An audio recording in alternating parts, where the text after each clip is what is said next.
বয়সের ভারে কুঁচকে যাওয়া এই দুটি হাত দিয়ে সামলে রেখেছিল আমাদের পুরো সংসার। নিজের রক্তের কেউ না হয়েও কিভাবে নিজের লুক হয়ে ওঠে তারই গল্প শেয়ার করব আজকে আপনাদের সাথে। হ্যালো এভরিওয়ান, আসসালামু আলাইকুম। আমি Tonni Hasan and welcome back to my new blog. এখন শীতকাল চলছে, বেশিরভাগ সময়ে শৈত্যপ্রবাহ থাকে, তবে আজকের এই মিষ্টি রোদটা আমার কাছে খুব ভালো লেগেছে। আর এই মিষ্টি সকালের মিষ্টি রোদটা পোহাতে পোহাতে আমরা মা ছেলে চলে আসি আমার গ্রামের বাড়িতে। আনিনের চোখের ঘুম এখন পর্যন্ত কাটেনি। বাড়িতে এসে দেখি আমার নানু বাড়িতে এসেছে। আমার নানু আমার জীবনের অন্যতম একটি অধ্যায়। তার সমস্ত নাতি নাতনিদের মধ্যে সবচেয়ে আমিই তার ভালোবাসা বেশি পেয়েছি। খুনসুটি আর ভালোবাসার স্মৃতি তার সাথে আমার লক্ষ কোটি। আমি আজকে অনেক সকাল সকাল বাড়িতে এসেছি। গিয়ে দেখি বাইরের রান্নাঘরে সকালের নাস্তা তৈরি করা হচ্ছে। সেখানেই চলছে খাওয়া দাওয়া আর গল্পগুজব, আর সাথে আলোচনা হচ্ছে সারাদিনের কাজকর্মের। কিছুক্ষণ সেখানে দাঁড়িয়ে থেকে তাদের সাথে গল্পের অংশীদার হই। তারপর আমার খাবার নিয়ে চলে আসি ঘরে।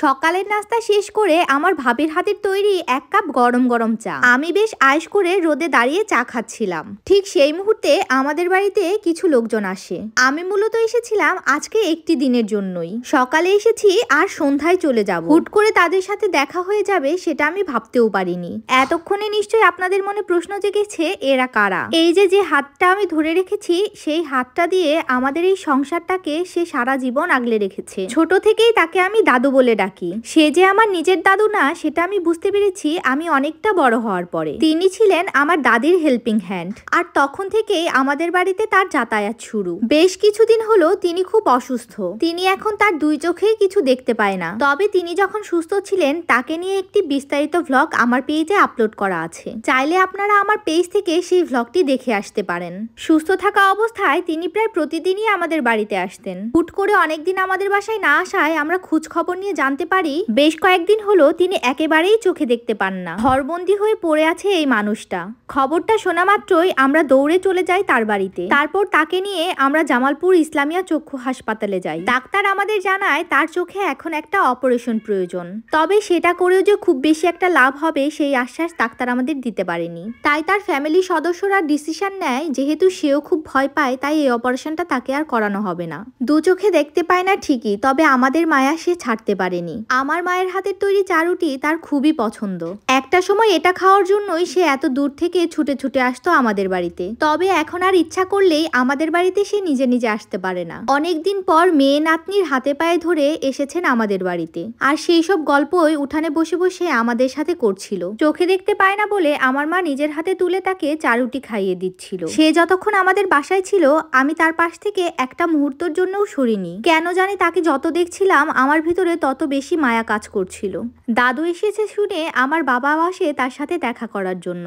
আমার বাবার গলা শুনেই দাদু বারবার আব্বা আব্বা বলে ডেকে ওঠে। কি মায়া ভরা সেই ডাক, আপনারা যদি নিজ কানে শুনতেন তাহলে বুঝতে পারতেন।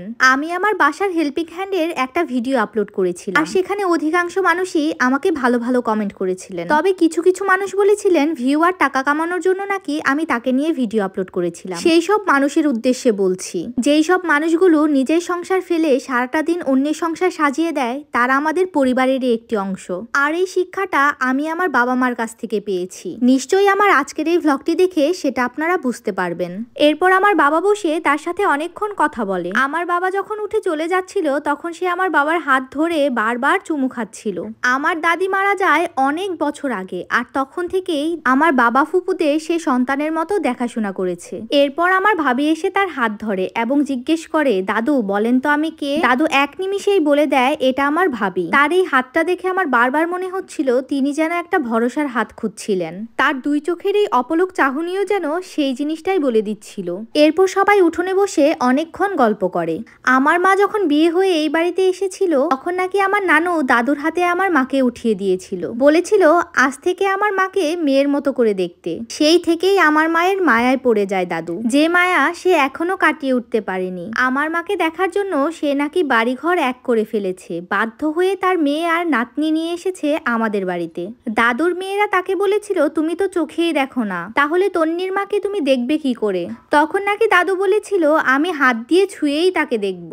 আমার মায়ের কাছে থেকে কিছু জিনিস আবদার করেছিল দাদু যাওয়ার আগেই আমার মা সেগুলো বাজার থেকে কিনে এনে দেয়। এই ছিল আমার আজকের ভ্লগটি। আপনাদের কাছে কেমন লাগলো অবশ্যই কমেন্ট করে জানাবেন, সেই সাথে দোয়া করবেন আমার এই দাদুর জন্য। দেখা হবে পরবর্তী ভ্লগে, সেই পর্যন্ত সবাই ভালো থাকবেন, সুস্থ থাকবেন, আমাদের জন্য দোয়া করবেন। আল্লাহ হাফেজ।